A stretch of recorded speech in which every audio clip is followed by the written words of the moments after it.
পাঁচালীর মধ্যে আমাদের তিলকতমা দিদির আমরা বিচার পাইনি, কিন্তু আরএসএসের দুর্গা মাননীয়া ব্যানার্জি যখন ভোট আসে তখন মনে পড়ে এই বাংলার মেয়েকেই চাই, কিন্তু আমাদের তিলকতমা দিদির বিচার তিনি দিতে পারেন না। তৃণমূল হটাও, বিজেপি হটাও, পিসি ভাইপো হটাও। নানা ভাষা, নানা মত, নানা পরিধান, বিবিধের মাঝে দেখো মিলন মহান। আমরা সবাই এক, আমরা এক হয়ে থাকব। আমাদের কেউ ভাগ করতে পারবে না হিন্দু মুসলমান বলে, আমরা এক হয়ে থাকব।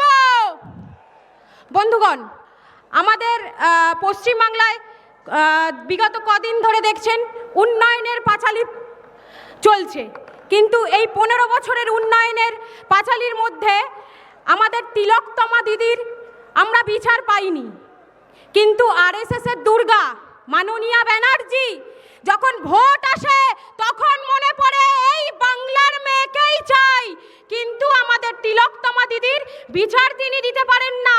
9 বছরের তামান্নার বিচার তিনি দিতে পারেন না। আমরা রাস্তায় থাকব নারী নিরাপত্তার জন্য। কি থাকবেন তো মায়েরা?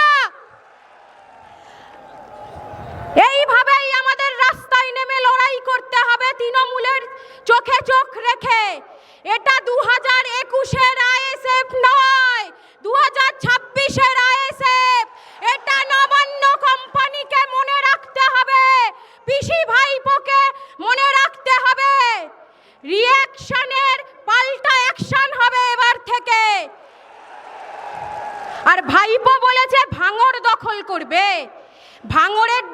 ভাঙড়ে ভাইপোর জন্য ভাঙড়ের মা বোনেরাই কাফি, ছেলেদের লাগবে না, মা বোনেরাই এবারে বুঝে নেবে ভাঙড়ের। তাই আমরা নারী নিরাপত্তার জন্য আমাদের রাস্তায় থাকতে হবে। লক্ষ্মীর ভাণ্ডার দিচ্ছে, লক্ষ্মীর ভাণ্ডার সরকারকে দিতে হবে। ওটা নবান্ন কোম্পানি বা ব্যানার্জি পরিবারের বা পৈতৃক সম্পত্তি নয়, ওটা আপনার আমার করের টাকা থেকে না লক্ষ্মীর ভাণ্ডার দিচ্ছে। তাই বন্ধুগণ, আমাদের রাস্তায় নেমে লড়াই করতে হবে। আমরা সবাই একসাথে লড়াই করব, চোখে চোখ রেখে লড়াই করব। 2026-এর বিধানসভা ইলেকশন হবে হলো চোরদের বিরুদ্ধে, চাকরি চুরির বিরুদ্ধে। ভাইজানের নেতৃত্বে আমরা এগিয়ে যাব এবং সুষ্ঠু সমাজ গড়ে তুলব, এই বলে সমর্থ করলাম। এবং আমি দুটো স্লোগান দেব, গলার আওয়াজটা যেন 14 তলা অবধি পৌঁছায়। ইনকলাব জিন্দাবাদ, ইনকলাব জিন্দাবাদ।